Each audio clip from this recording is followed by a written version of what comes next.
Hey, this is Jeff with Mills RV. We're here today to answer the question, is a lithium battery right for you? We often get questions from customers about lithium batteries. They've heard about them, they've heard they're great, and they come in wanting to do it because they hear it can do all kind of amazing things in your RV. Well, our first question is to stop and, just like we do with a new motorhome or a new trailer, is ask, what are you trying to accomplish? Because if you're trying to come in and be able to, you've heard with lithiums, you can run your air conditioning, you can do some other stuff. That is true, but to do that, we have to add a lot more of equipment, like inverters, and we have to add different charge systems and stuff like that. So for some people that come in that want to upgrade their entire system, we can do that. And we do have customers that come in and we'll install a full lithium package, we'll add solar, you'll be able to run your air conditioning without having to run a generator. It actually just gives you the ability to run totally off electricity. The question is, how many hours do you want to run it? And there's some calculations we'll do to figure out how many batteries you want, kind of help you divide a total cost. But that's an expensive process. More people come in and just say, hey, I want a lithium battery, but I do because I've heard it's a better battery and it's going to give me longer life. Now that's absolutely true. So your standard lead acid battery, which comes on most RVs, is usually a group 27 or a group 31 deep cycle battery. And it's going to be roughly 75 to 100 amp hour battery.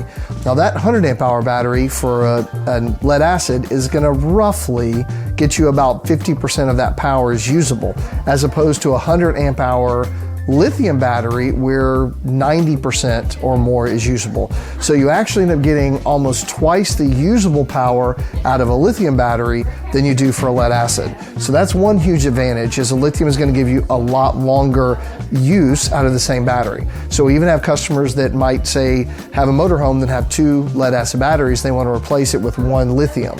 Definitely something we can do.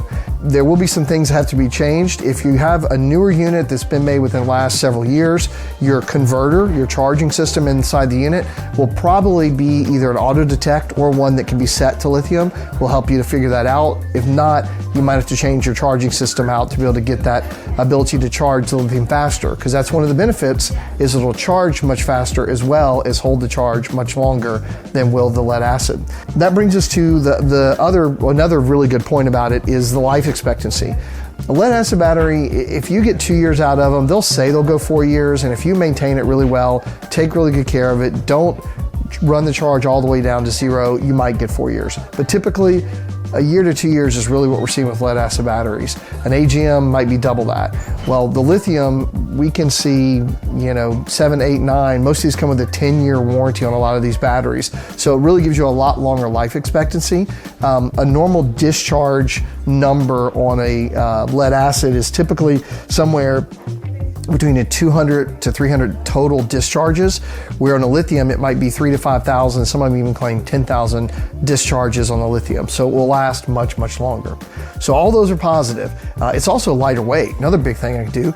And we don't actually have it vented. So if it's you could actually put a lithium battery inside your unit and it doesn't exhaust any gases. So it can be inside of the unit without having to worry about venting or gassing like you would on a lead acid or even AGM.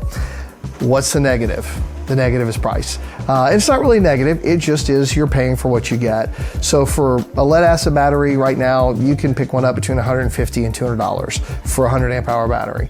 An AGM, you're going to be $250 to $350. Well, your lithium has a larger range. The Battle-Born battery is going to be closer to $1,000 for 100 amp hour. You can get some as little as $500 or $600. I've seen some online even cheaper, but I really wouldn't trust the quality of those batteries, because there are some more technology that needs to be done with the lithium. And I know and trust Battle-Born. We're also signed up with Lithionics and Renogy, so we have several options for you. And so somewhere between $600 and $1,000. So if you're looking to go from one lead acid battery at $150 to $200, it's a pretty big step. If you've got two of them, it's not quite as big of a step for you. So those are some of the considerations. There's a lot more thinking to be done about lithium batteries and solar systems and other upgrades you can do your RV. We're here to help you with that. If you want to give us a call, you can ask for me, ask for Jeff, or you can ask one of our service advisors. We'll be able to go through what you're trying to accomplish with your RV and help you be able to set it up correctly to help you enjoy the journey.